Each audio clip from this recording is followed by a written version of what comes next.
if this is your returning time to our channel, and welcome if this is your first time to our channel. This is Naturally Divine Goddess, also known as Shawna. So welcome, welcome, welcome. If you know what this video is going to be about, please give it a thumbs up. I know it's a long time coming. Please leave me a comment to let me know what other videos that you would like to see and have me upload. But this is going to be talking about the chakras, and the main chakras that I'm going to be discussing today is the 7 main chakras, which is the root, sacral, solar plex, the heart, the throat, the third eye, and the crown. So those are the 7 chakras that I will be going in detail with, and just give some insight of what these chakras are all about, how they feel when you're in balance and when you're out of balance, and definitely breaking it down what crystals to use to help with all of that. So if you haven't already, please like and subscribe, and don't forget to turn on that notification bell to be notified when new videos are uploaded, and even when I go live on Mondays and Thursdays at 10 a.m. Eastern Standard Time. So let's go ahead and get started. What chakra? Well, what the heck is a chakra? What are we talking about when I say chakras? Okay, so the word chakra itself, if you can see that I have the tapestry behind me, and it indicates all the chakras. You can see the the crown chakra, because it would have me off of camera, honey, and I can't be like that. So I got to be in the camera with y'all. So what is a chakra? What are chakra? What does that word really mean? Well, I have my notes here. If you can't tell, I'm about them notes, honey, because these are like some key points that I want you to remember and to know how to work with chakras, and know when they off balance, and when you really, and what if it's blocked, or what the heck is it anyway. So let's start off with what a chakra is. The chakra word means will. So it's just like your energetic will. Okay. So if it's not turning, that wheel's not turning, each chakra, then something is off. Something is not flowing properly. Okay. So I'm gonna get into the main points. It's just like that's in your body. When your chakras should do the same thing as a wheel, or has water. Not, I was gonna say flowers, but for some reason, well, that's a wheel per se. What's depending on the type of flower it is, right? But it makes everything, move smoothly within ourselves. Allows that energy to flow, from connecting to Mother Earth and connecting directly to spirit, and further on when we get into the chakras. Like I said, I'm only going to be talking about the 7 chakras, so I won't go deep into it, all the rest of the chakras, because there are a lot more chakras, and then it's get confusing after that.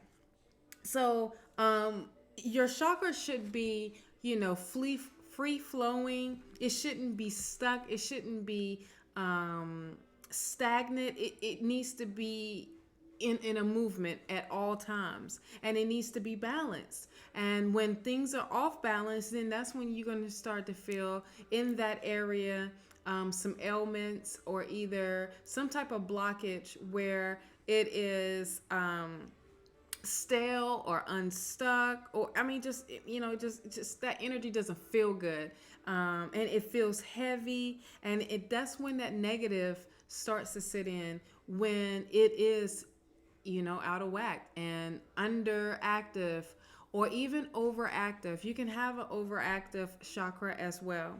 The 7 chakras that I'm going to be talking about, the first is the chakras of matter, okay? And that is part of your physical body. And that's the root, the sacral, and the solar plex. Now, you have your different categories of what of the chakras, and then when you do the breakdown. So the first category, of course, I was speaking about the chakra of matter, and then we have the chakra of spirit, which bridges the gap between us and spirit source, and that is your throat, your third eye, and your crown. Okay, and then when we get into the what ties it all together, and matter and spirit, is the connecting chakra, and of course that is the heart chakra. It binds our physical and spirit together, and help us keep us connected to the physical realm and the spirit realm as well. We stimulate through attention and focus, and our spiritual energy and our emotional state. Okay, our cells become awakened, the energy starts flowing again when we start to stimulate those, and when we take acknowledgement of what is like literally listening into your inner self, your inner guidance, listening to your body.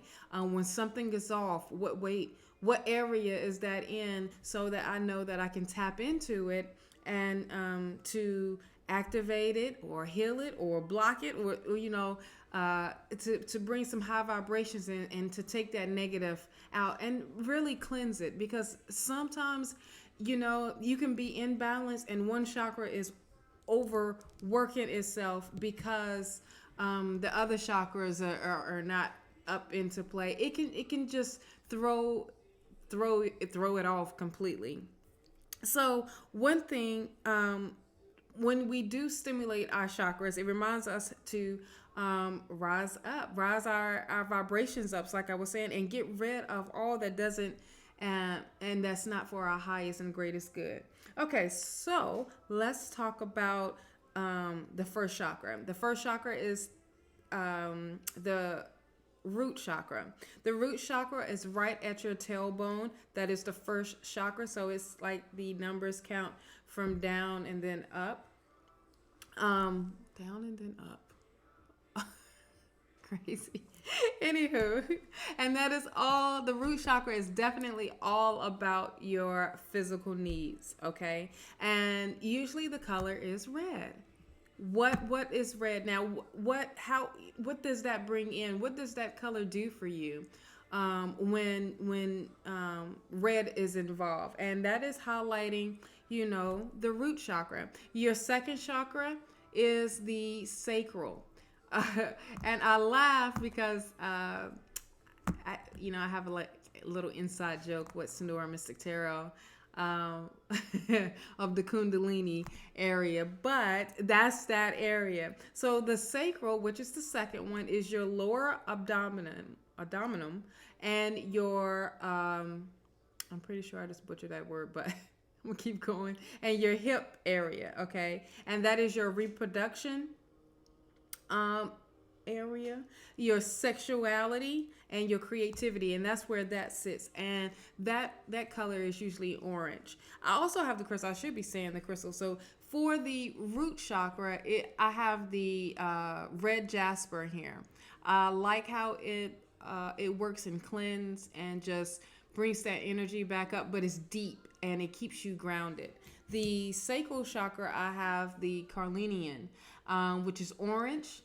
I should be putting that up here, which is orange, and it just goes with that whole bringing that energy level up, really tapping into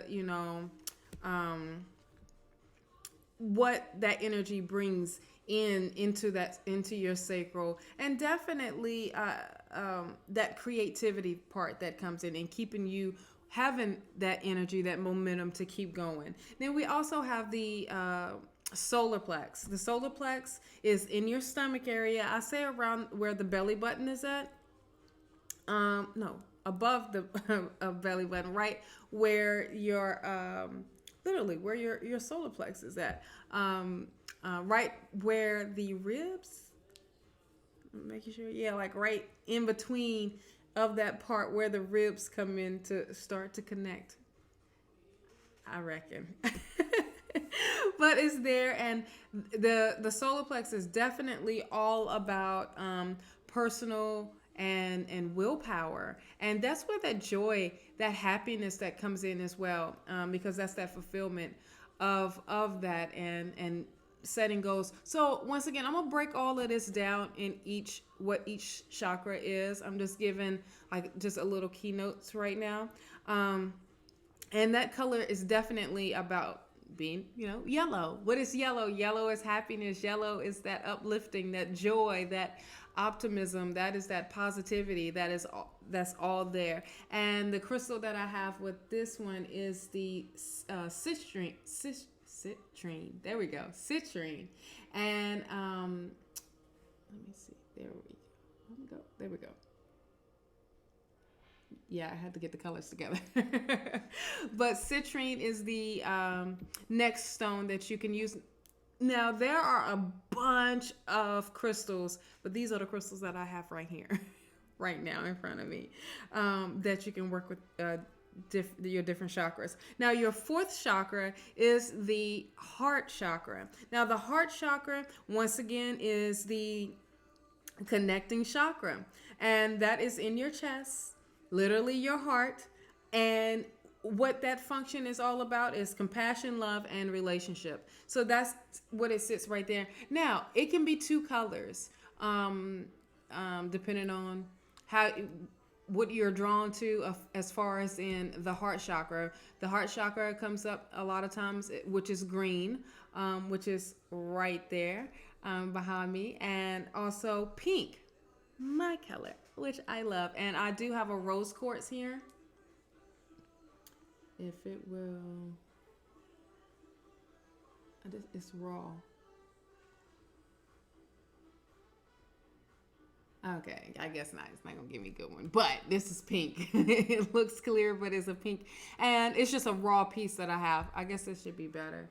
But it shows up as well. But I have rose quartz all the way around me. My little rose quartz tree. I have love all the way around me, child. To keep me reminded of my heart chakra and also of the unconditional love. Now, your fifth chakra is the throat chakra. And the throat chakra is at your neck area, of course, and it's about communication and self-expression and truth, being honest. And the color, of course, is blue. So this is a lapis lazuli. And that's what I use a lot of times to activate and to bring in that energy and to help me express my truth and help me express how I'm feeling, and in a way of communicating verbally. Okay. You have your sixth chakra, and which is the third eye, and that's literally right in between your eyebrows, like right on your forehead, in the middle of your forehead. And that function is all about intuition, your wisdom, and enlightenment. So that's where you see truth. That's where you see literally truth. When I say that because I got the sentence of you're seeing what you're supposed to be seeing instead of what someone is telling you what to see, if you get what I'm saying or understand what I'm saying about that. So the colors is usually deep violet and indigo, and a great stone to work with that is the amethyst stone. And with amethyst, that brings all of that enlightenment in, of course, and it just activates it. I usually have the earrings in, but I wore those yesterday. Of the no, I don't have any amethyst on right now, but usually I do. And then last but not least, your crown, which is the seventh chakra, and that is top of your head. And that is about your spirituality and divine guidance and having that type of connection to spirit. Okay. And that is usually white, gold, whitish, violet, like translucent almost. No, iridescent. I'm getting iridescent because that's what I see, not translucent. But this is a clear quartz, and the clear quartz is what I use sometimes on for the crown chakra. I also will use a Lemurian quartz to connect with spirit. But you know, a Lemurian quartz is definitely, you know, clear, and this one has a bunch of rainbows in it, but it's like really, really nice and open up to spirit, and helps you open up to spirit. Okay, so let's get into blockages. Okay, and what happens when you have a blockage in your chakras. So there is a lack of awareness. Just straight to the point. There's a lack of awareness where it's kind of like you allow that negativity to sit in, and it holds on to that, and that's where that fear and just being stagnant, and instead of doing, you should be being. If you get what I'm saying, you shouldn't just keep doing and doing and doing and doing and not being who you are, and being in spirit and working with spirit. Living is an unaware state, means your force will be on the negative in life. Okay, so to sum up, you know, how does it happen? It's a lack of awareness, y'all. A lack of awareness when it comes to your to that particular chakra and what's going on. You really neglecting the body and not listening to what your higher self is speaking, and then that's when you're gonna start feeling it. And then when you start feeling it, it has, you know, like fester into something that can be either a disease, a problem, some unhealthiness, and some things that is like really, really major blocks. Okay, so how does blockages affect us? Okay, so if we have a block, we experience more emotional up and downs, right? And we're generally okay, but we'll snap easily. You know, we'll just, I'm okay, but you done said something crazy to me, and I heard you, so let me go ahead and check you. And you're like, wait a minute, all I said was hello. You know, that type of thing. But you're okay though. But it's just like you got those up and downs of what emotionally what's going on with you. All right. If you have multiple blockages, right, it's more frequent and it's more severe emotional surges that you're having, and that's literally where, because stagnation has, like, it is in there now, and literally it's where you're going to feel that physical disease, dis-ease. Okay, when you break it down, that's what you're opening for, like literally opening that door for, to come right on in and to form an illness, to form. And some of the symptoms that come with that, you have regular mood swings and unpredictable reactions. So if you're having some issues going on, acknowledge those issues. Hence why I am helping and delivering this chakra message to help you identify what areas of your body, of your chakra, of your zen, your chi is off. Okay. If your energy is too slow, then the life force cannot provide the right amount fuel needed for you to move forward and to heal. Okay, so if your energy is really really slow right now, really look at what's going on, and see what is off. If you don't know, you also have professionals that you can reach out to as well. Me, I am a Reiki practitioner, and I can help you identify. If not, there's others that's within your hometown, home state, that can help you as well, and to get you back on track and get that energy flowing. So some things that you will be feeling from out of this when it is not moving or moving, it either is moving too slow, you're going to feel sluggish, you're going to be lackluster, and you really just don't care. And you're just going to be about, whatever type of energy. Now, the next one is the energy is going too fast. You're feeling rush. You're feeling like you gotta get this done. Something is rushing you, and it's going to spin you off. It's going to spin you off of your life course. And the symptom out of this is you don't listen, always rushing to the next thing, lack of focus, and you will always feel overwhelmed, and it will happen easily. Like that feeling of overwhelmness of like, okay, I got to get this done. I got to get this done. I got to get this done. I got to get this done. And then you blink your eye. You're like, oh my gosh, I just got piled up with a whole bunch of other stuff I got to get done. And it's going to be too easy for you. And in a way where it's going to be out of control. And if there's no flow whatsoever, then you are literally at the lowest point possible of your physical being. This is where you haven't listened to your intuitive awareness, and literally you have given up. Like, it's no more of pushing forward. It's no more of, it's like, I'm done, and I am completely done. I can't even do this anymore. And this is the symptom after what feeling with that is advanced illness and attempt to do some severe self-harm, and have that type of behavior to set in.